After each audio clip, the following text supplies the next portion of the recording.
Welcome back to my channel.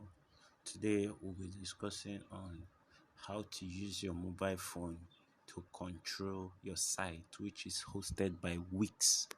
Wix is a hosting service where you can host your website, possibly if you already have a site running or you just plan of building a site using Wix.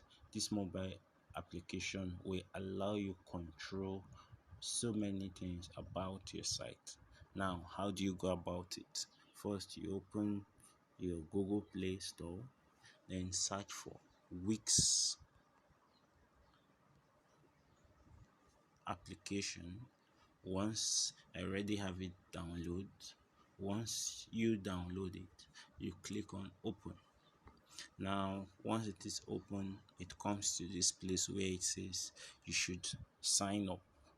All you just have to do is you click on, possibly if you have an account before, you see I already have a Wix account, or you just get started with a new account. I already have one, so I click on this. Now I am going to be using my Gmail to send that. So now log in with my Gmail. Once it logs on into my Gmail, now it's loading up.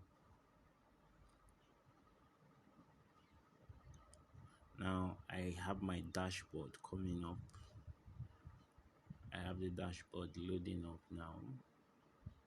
I have a dashboard loading up. Once it is up here, now you could control so many things about it. This is presently the dashboard. Now it will be showing you some steps such as the analytical tools. You can go to site and application. You can go to add. Possibly you want to add some new features to the site. You could go to inbox to see charts, possibly any charts you have before. Then you could have manage. Now for each of these, we'll be discussing it in subsequent videos, but this is how you get started with your Android mobile Wix application. Thank you and see you in the next one.